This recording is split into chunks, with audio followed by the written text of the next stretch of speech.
Hey guys, welcome to the range today. Again, my name is Jeff Portman. Yeah, as you can see, I'm live action role playing today. I'm doing a little LARPing. From head to toe, I've actually got as much gear as possible that would represent a soldier issued gear and equipment pre 9/11. And what we're doing today is we're going to perform an experiment and see how well this gear and the weapons perform up against modern equipment and modern weapons. So before we go through, I'm going to show you guys the stage. We'll go through and talk about what we're doing at each stage and how that compares with the weapons from pre 9/11 to weapons that we have issued, modern weapons today. Again, I haven't donned this uniform and I'm not shaven. I'm not going to get into complete character on this one, but it's been a long time since I've worn an interceptor. It's been a long time since I've worn an LBE, a load bearing vest, especially with the camis and then my older tanker boots. But I do have a 20-inch AR. I do have a Beretta 92FS. This is all stuff that was issued up until, well, the Beretta up until 2017, I believe, what was replaced by the M17, which we'll see here in a few minutes. The M16A4, I do have a clone of that, which is a fixed stock 20-inch barrel. We're going to run that one through this test along with the Beretta, and I'm telling you right now, this setup just does not feel ergonomic at all. It doesn't feel comfortable. It doesn't feel like I can fluidly move in this. But all that set aside, I'm still going to run this stage. I'm going to see how well I do and compare it to modern equipment. Stick with me, guys. We'll be right back. All right, guys, follow me through this stage that I'm going to be running. Stage number one, or position number one in the stage, is going to be at the 45-yard line. I'm going to start 5 rounds in the kneeling position at the target 45 yards from here. I'm going to be at bolt lock at the end of that 5 rounds. I'm going to have to do an emergency reload, and then I'm going to go into the prone position and finish out that first position here with an additional 5 rounds. And then I'm going to sprint up here to the next position in the stage. It's going to be right about 15 yards. I'm going to find myself in the kneeling position right here. I'm going to fire 5 rounds strong side. I'm going to go support side and fire 5 rounds support side as well. I'm going to be running with the period specific sling, which is going to be a little bit more difficult running on the support side, but we're going to test it. We're going to run through it.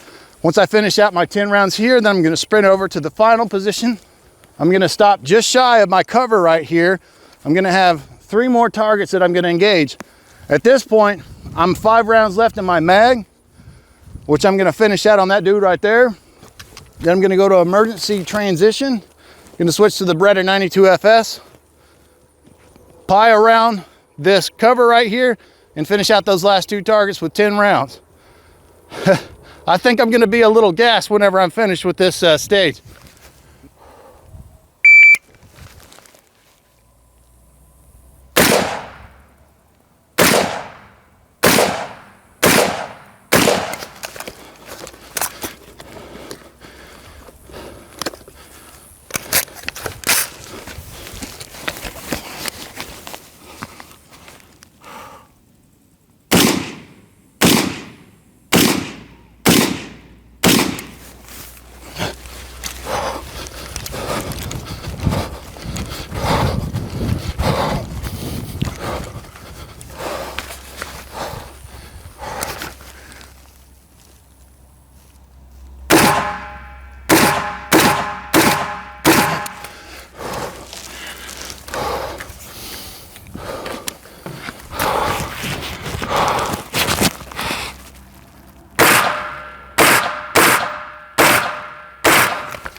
Dang, this holster sucks.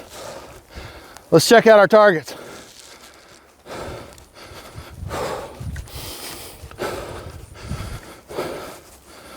Yeah, there's that single double action. Probably through the first one. We got the last 4 in on that one. Rifle, 3 in, 2 out. Again, it's working with that fixed stock in the iron sights. Takes a little getting used to calibrating back to this older gun. Let's check out our last 2 targets.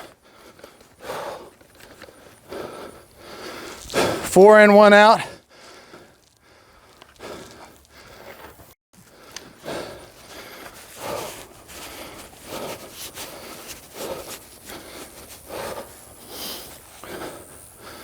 And then my last group,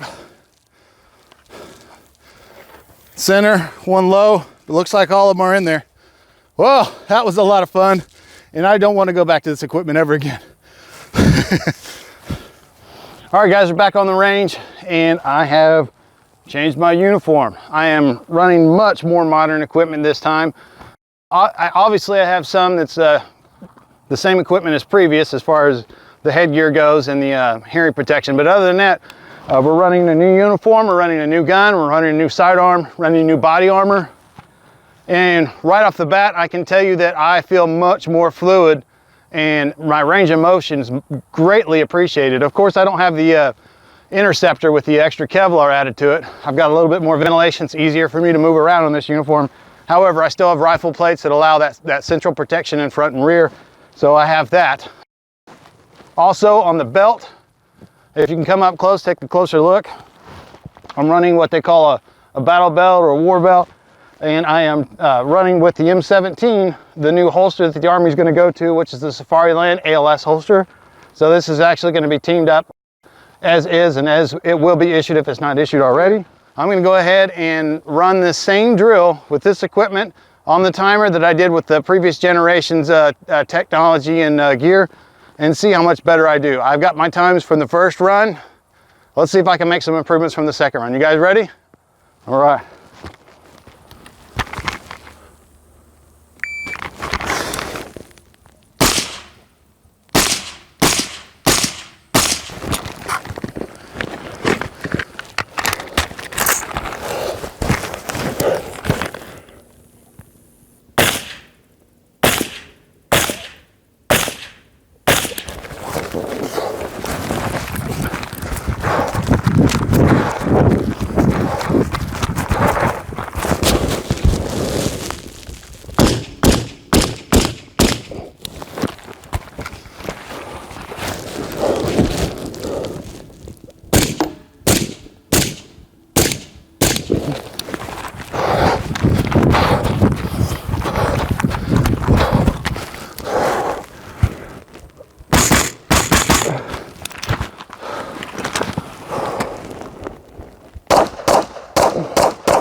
$58.93. Let's check out our targets.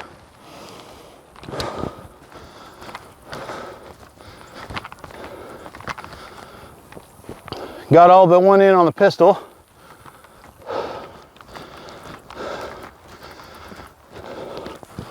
Five-shot group right there, just a little low.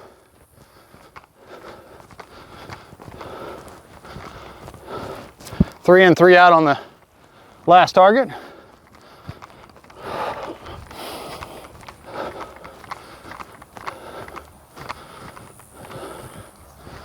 And a much tighter group with the rifle. We got definitely a better group with the upgraded M4 on this one. So don't feel as gassed as I do running with the previous equipment. It was easier to aim, obviously, with the red dot as opposed to the iron sights and the suppressor. Just made the gun a lot easier to run, and it's shorter, it's easier to manipulate, and the handgun in the holster is much easier to work as well. All right, that was a lot of fun, guys. Hey guys, I just got through running pre-9/11 gear, modern gear. I thought it would be fun to run this stage on World War II era firearms. Now granted, I don't have the specific equipment as far as the gear and the holsters. I did as close as I could so I can make sure that I'm still safely running this stage, and I have secure equipment. I know it's not period specific, but it's as close as I could get. The heart of me doing this is seeing how well just the guns will run in the same exact stage that we've run with the previous two. I know it's kind of a fun little treat to run a gun with this type of power, especially teamed up with its counterpart, the 1911, that is correct for this era as well. I am really looking forward to sending some rounds downrange. I set it up the same as I did with the previous drill, so I'll be doing the reloads, a few more reloads, because this is an 8-round in-block clip. So that'll be fun. Bear with me. I am not an expert at running this gun nor doing fast reloads with it, so I'll do the best I can. Are you guys ready? All right.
I believe that's a wrap.